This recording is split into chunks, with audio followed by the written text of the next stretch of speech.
Anyway, I'm out here in the shop this morning. I just finished editing this weekend's video, and that's how I'm building a sled. And I want to talk about, don't worry, I'm not going to talk about plywood again, not directly. I got a comment from someone asking, well, he says he's a new woodworker, asking what I'm talking about when I say, you know, allowances and tolerances and all that. And basically, what you need to know is you need to know how wood behaves. And the basics of how wood behaves is that it expands. I'm looking around for a piece of wood and I don't have one. Hold on. Okay, here's the wood. All right, this is solid wood. And what it does is across the width, it expands and contracts. And across the thickness, it expands and contracts. But along the length, which is with the grain of the wood, it doesn't do that very much. It's to the point where you don't have to make any allowances for that expansion and contraction along the length. But you do have to make allowances for the width and sometimes the thickness. And that was the point I was getting to before.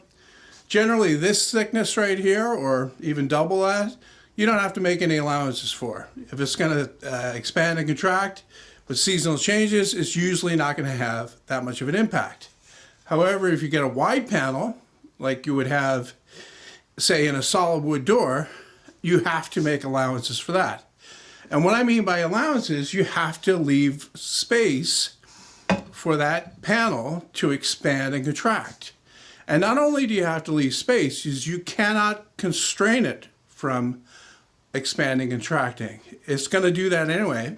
So if you make a solid wood door with a panel in it, a wide panel, say, I don't know, 8-10 inches wide, and you make that in the winter and you glue that panel in solid, like into a frame, in the summer, when the summer comes around, it's probably going to bust that frame apart because that panel will expand and it will try to break that frame apart.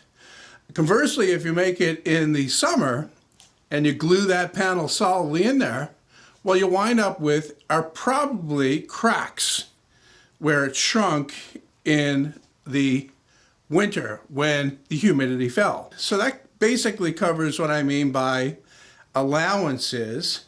And when I talk about plywood and applications where you would use it and how you don't have to make allowances, I actually took out a very good example of that. This is a cabinet door that I made for my kitchen, the biggest one I made. And this panel in the middle here is actually made from plywood. And unlike that solid wood panel that you glue into the same door, you don't have to make allowances for this one because any amount of shrinkage or expansion will not be enough to cause damage to the door. It won't break the glue joints and the thing won't fail. Here you can have a better look at all the way around the panel. Now I made that door last year around this time in the summer, and then went all winter when it got nice and dry, and here it is summer again, high humidity again. So it's been through a whole cycle and a half of expansion, contraction, and expansion again, and it has had no net effect on the door whatsoever.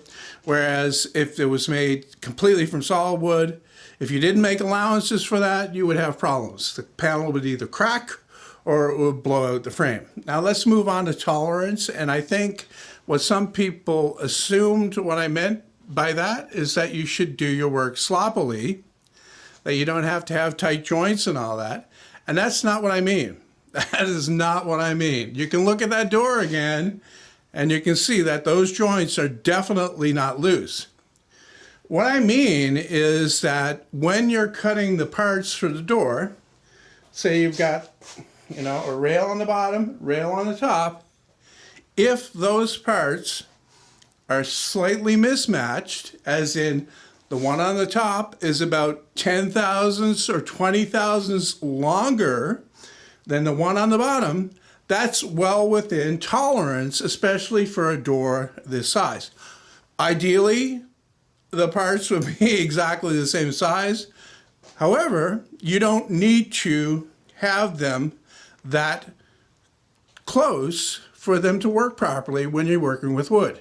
What happens when you're working with wood is that it will compress a little bit and it will make up for those differences, those tolerances I'm talking about. So it's always a good idea to put adequate clamp pressure on.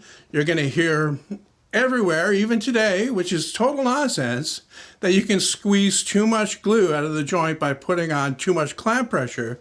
And it's virtually impossible to squeeze all of the glue out of a joint with normal hand-operated clamps. What you want instead is to make sure that everything fits well, as in you don't want to be trying to put together something that's really off, okay? There's tolerance and then there's sloppiness, all right?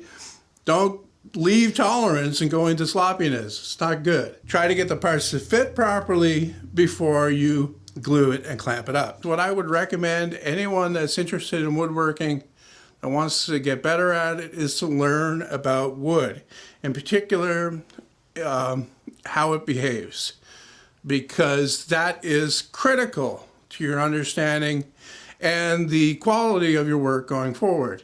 You need to understand that it expands across the grain and it doesn't with the grain. You never, almost never, unless you're building something gigantic, have to allow for growth along the grain.